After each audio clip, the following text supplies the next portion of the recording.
since the time that the new translation started coming out, if you had a line graph, the influence of the churches, the piety among Christians, the record of real spiritual impacting revival has gone down into the spiritual cellar. Mhm. Yeah,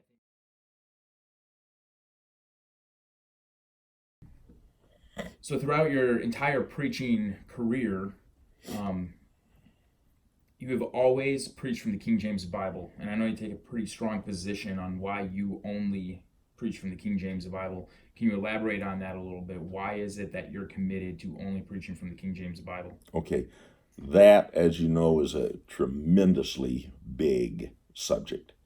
Um, the subject of the superiority of this manuscript to that manuscript, and the King James Bible to the multiplicity of new translations.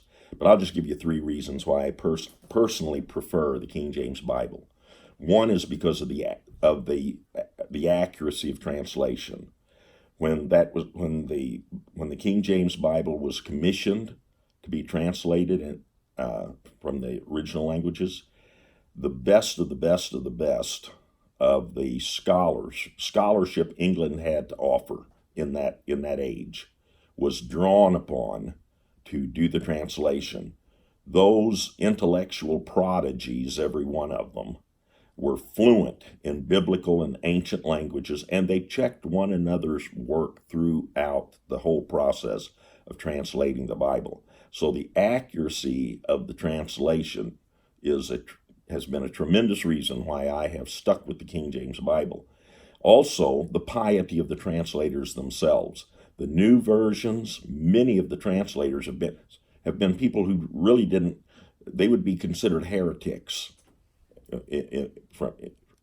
Historically, they'd be considered heretics, and yet they've had major roles in translating or coming up with the versions, revisions, and so on and so forth.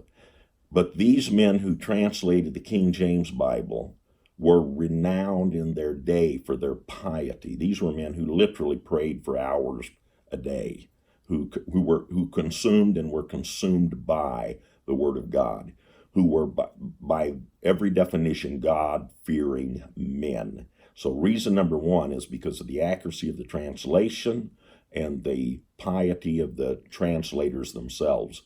And number two, and maybe not necessarily in this order from here on out, but number two is because of the beauty of the language.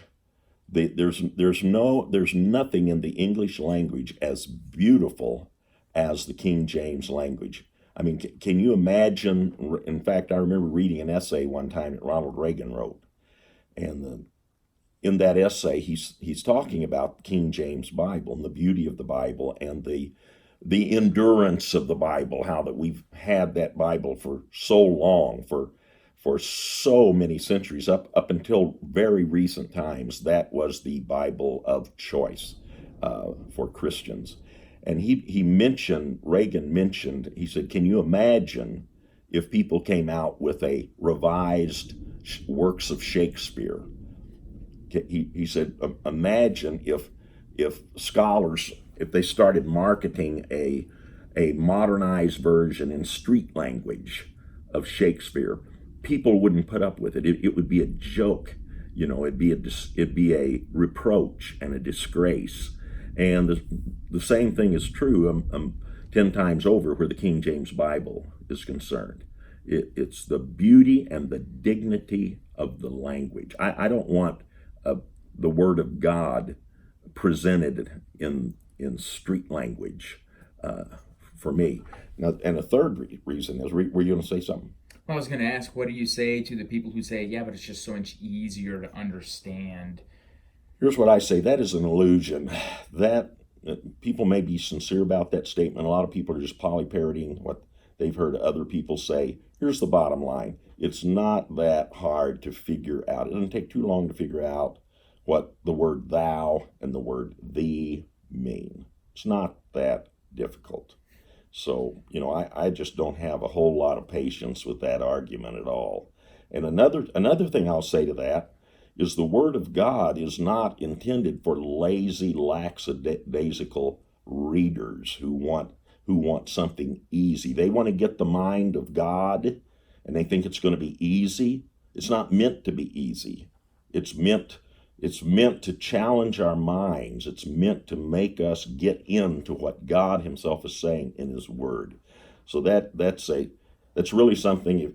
If that's, and I don't want to offend anybody, but a person really, if they thought about it, should be ashamed to be that shallow in their thinking about why they would prefer a different version other than King James for their Bible of choice. Now, a third reason, besides the accuracy of the translators, of the translation, and the piety of the translators, and the dignity and the beauty of the English language of that era, a third reason would be as a matter of record.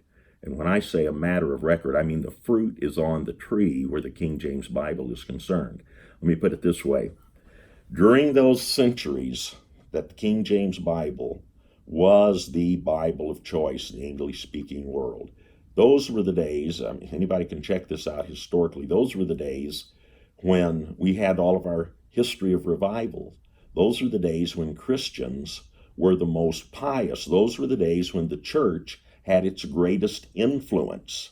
And I could go on and on and on. That's the fruit on the tree when the King James Bible was prominent in the Christian life. Since that time, with the new versions that started coming out really in the late 30s, and then escalated in terms of now they're coming off, they're being churned out. This version, that version, the Bible according to this, and the Bible for that, and so on and so forth, and all these catchy, clever names, and these all kinds of visions and reversed versions and everything else. Since the time that the new translation started coming out, if you had a line graph, the influence of the churches, the piety among Christians, the record of real spiritual impacting revival has gone down into the spiritual cellar. Mm-hmm. Yeah, I think if you could draw a graph for the, as the number of versions increases over the course of time, you'll see a decline Exactly. in the degree of what people accept as Christianity. Exactly. It wouldn't be hard to chart. Anybody can do it that wants to. But just as it's kind of like Dave Hunt said in a book that he wrote, it might have been his first book. It made a big impression on me. It helped me. It was The Seduction of Christianity. And he was talking about the introduction of psychology and pseudo-psychology into the Christian world. But here's a statement he made I think could be applied here. He said, it seems like the more help that we get from the psychologists and the psychiatrists and the therapists, the more problems we have in America with mental disorders and dysfunctional people and families and so. Well, the same thing. The more help that we get with all these new translations, it seems like the worse Christianity and churches are for it.